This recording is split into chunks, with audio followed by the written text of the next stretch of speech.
Good morning, everyone. Thank you for being here. I'm Kristi Noem, the Secretary of the Department of Homeland Security, and today we're here to talk about an operation that's been going on for several months.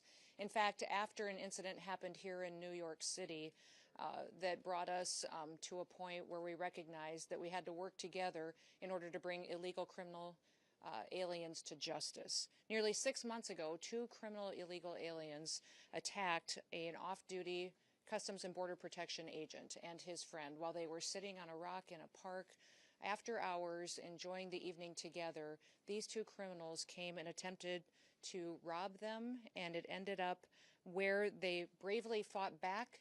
This officer defended himself and his friend, but not before being shot in the face and in the arm by one of these criminals. Immediately after, the men and women of the Homeland Security investigations worked with NYPD, leading to the arrest of that gunman in just 2 hours. Within 28 hours, the second assailant was arrested as well, and those individuals have been brought to justice. But those individuals would have never been in this country if they hadn't been allowed in by the Biden administration when they ignored our federal laws and allowed them to come in illegally. Now, the officer that was injured doesn't seek public attention. He wishes to remain anonymous, but he had a distinguished career and a legacy of service and continues to do so. But his life was forever altered by this heinous crime. His attackers never should have been in this country, and they've been protected and were protected up until that point by sanctuary city policies. In fact, they had long criminal rap sheets and were released by the Biden administration and continued to be released by leaders in this city to perpetuate crimes against the citizens that live here. During our investigation, we learned that these scumbags were affiliated with the transnational criminal organization, the notorious Trinitaris gang in New York. We began to target every single last person that is affiliated with them and recognized that they needed to be brought to justice. The American people deserve dignity, they deserve justice, and we deliver both. So we launched Operation Salvo here in New York City. Operation Salvo was a cooperation of the resources of CBP HSI ERO and also the federal prosecutors from the Southern District of New York. The New York County District Attorney's Office also participated in this operation. We've arrested 54 individuals as a part of Operation Salvo since its inception just a few months ago. Those arrested are violent transnational gang members and affiliates associated with Trinitarios who are responsible for weapons trafficking, for human smuggling, for narcotics distribution, and for armed robberies. They had perpetuated previous violent attacks across the city of New York City. We have already removed not only many of these individuals that we have arrested, but over 60% of them have been returned back to their home countries to face justice for their crimes there as well. These arrests and these removals represent a significant blow to the criminal network that has been terrorizing communities right here in New York City and throughout the United States. And that's our message to this administration, to this city, to the state, and to the United States, is that President Trump and his law enforcement officers that are entrusted to protect the American people will every day continue to keep America safe. Operation Salvo is just the beginning of a broader and a much more sustained effort to go after not only transnational criminal organizations and networks, but also illegal criminal aliens throughout the country. We are on offense. The Trump administration is using every single tool that we have to protect the American people. Sanctuary policies, whether they're here in New York City, whether they're in California, Illinois, or Minneapolis, if you are a criminal illegal alien, we are coming to get you. We will arrest you. We will bring justice, and we will also bring safety to the American people. We are warning anyone, if you think you can harm an individual, a citizen of the United States, or a law enforcement officer, we will find you and bring you to justice. If you lay a finger on one of our officers, we will catch you, we will prosecute you, and you will feel the full extent of the law.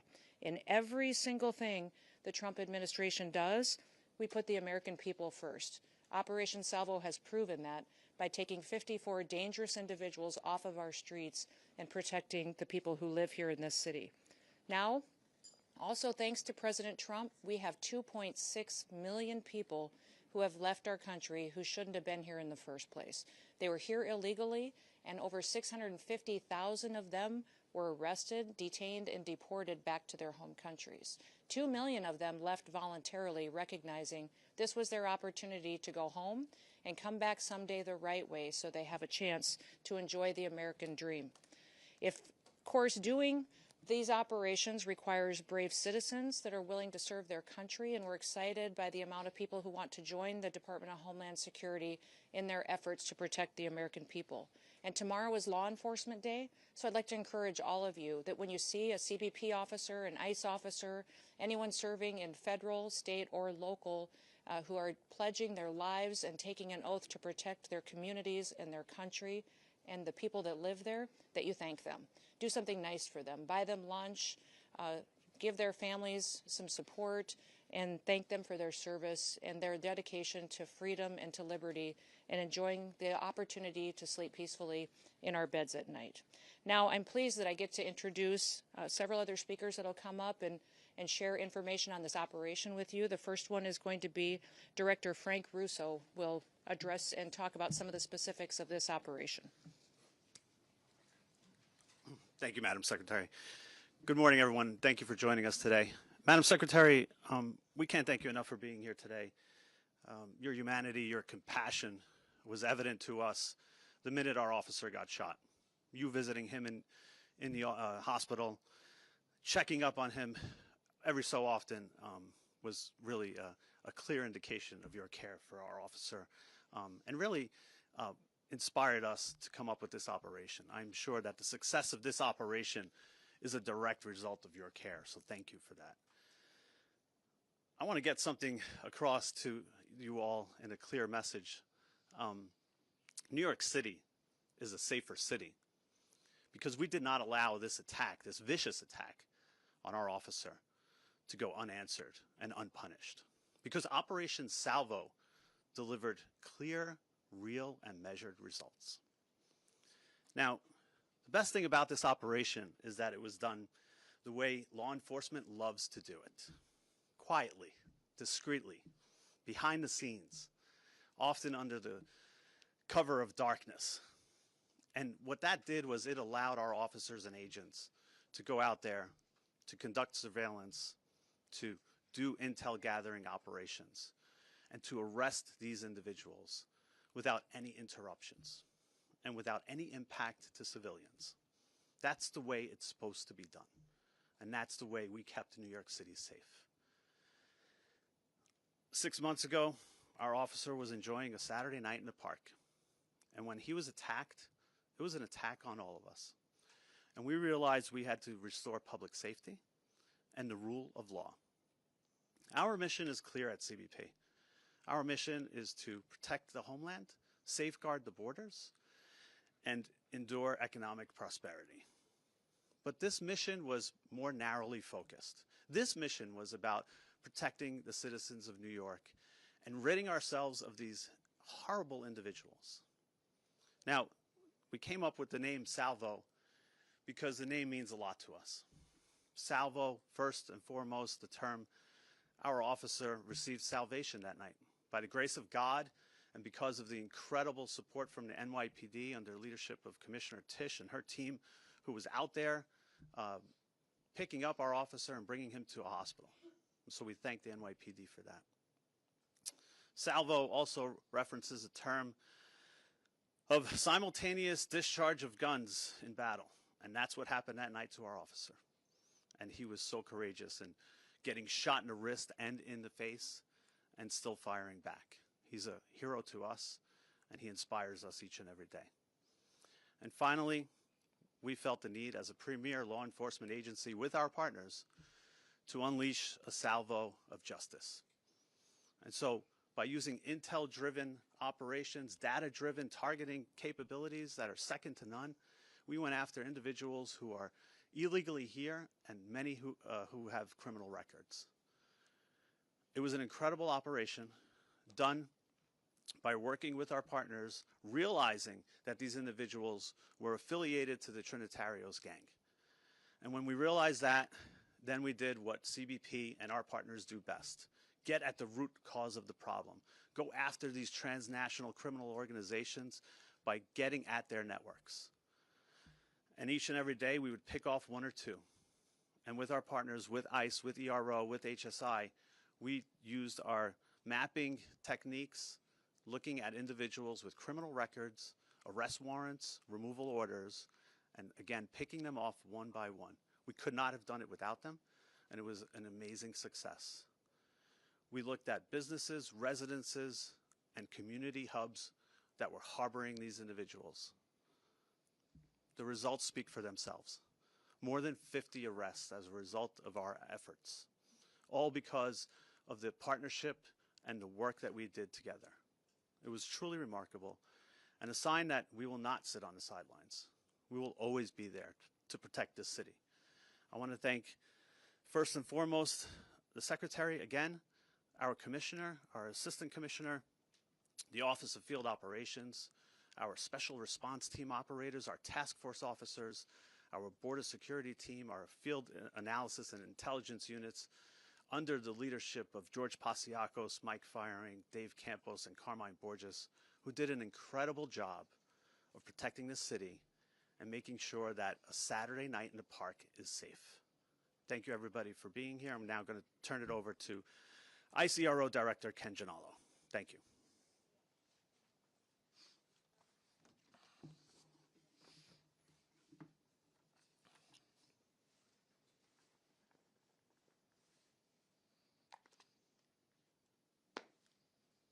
Good morning, everyone.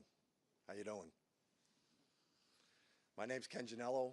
I am the Field Office Director for ICE Enforcement Removal Operations, New York City.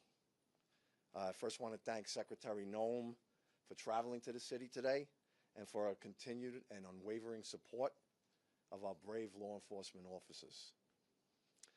We are here today because of the abject failure of the New York City bail reform laws and sanctuary city policies.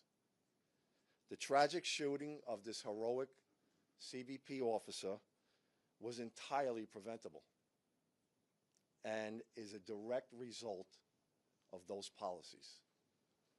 What makes this case particularly egregious is both of these violent criminals had been in NYPD custody on multiple occasions. However, due to these sanctuary city policies and the politicians that prioritize politics over public safety, these criminal illegal aliens were repeatedly released onto New York City's streets to harm this brave officer. ERO New York City is proud to partner with CBP and HSI in this joint initiative to not only locate and arrest the two criminal aliens responsible for the shooting, but also to identify, locate, and apprehend their Trinitario associates, ruthless gang members who engage in illicit activity and terrorize law-abiding New Yorkers. Together, we have arrested over 50 criminal aliens, many with felony convictions, including weapons offenses, drug offenses, robbery, assault, rape, sexual abuse, burglary, and larceny. Approximately 30 of those have already been removed from the United States, while the remaining are in ERO custody at this time. Communities with sanctuary policies suffer the most harm from criminal aliens. When local police release dangerous aliens into the community, they often reoffend in the same community that they are released in. And also, they stay in sanctuary city areas. In this case, the shooter demonstrates he would travel to another sanctuary city jurisdiction, which was in Massachusetts, where he had an outstanding criminal warrant for armed robbery. So to further their criminality without fear of consequences or repercussions, they will travel to sanctuary city jurisdictions, basically hiding in plain sight. They provide safe haven for criminal aliens. The lack of cooperation is unprecedented across the law enforcement spectrum, and rather than the city's stated purpose to protect the immigrants in New York and the citizens of New York City, these misguided policies allow criminals to roam freely in our city, in our country, subjecting New Yorkers and all Americans to unnecessary harm, which includes an off-duty CBP officer just trying to enjoy his Saturday evening in our great city. ICE will continue to uphold the mission to protect the city's residents by holding alien offenders accountable. New Yorkers should not have to worry about violent criminals roaming their neighborhoods because the local systems failed them. We always stand ready to work with our local law enforcement partners without condition and sincerely look forward to reestablishing mutually beneficial path forward for the safety of all New Yorkers to ensure preventable tragedies like this never have to occur again.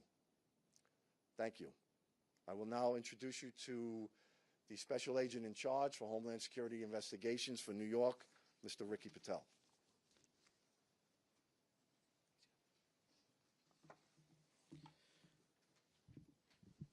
Thank you, Madam Secretary.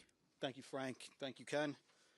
Good morning. As you just heard, my name is Ricky Patel. I'm the Special Agent in Charge for Homeland Security Investigations, HSI, here in New York City. It is an honor to join my esteemed colleagues today to say, when our partners call, we answer. No hesitation, no delay. That's the commitment HSI New York brings to every threat against our law enforcement family and to our great city. From the very first moments following the July shooting of our CBP partner, HSI agents alongside local, state, and federal counterparts worked relentlessly, day and night, to track those responsible. HSI personnel, in coordination with our local partners, apprehended the accused gunman within 2 hours of the shooting. We swiftly identified his alleged accomplice, whom we arrested shortly thereafter. In the days, weeks, and months that followed, together with law enforcement, we pursued every known associate of this violent migrant gang crew. We pored over every piece of evidence, followed every lead, and made it clear an attack on one of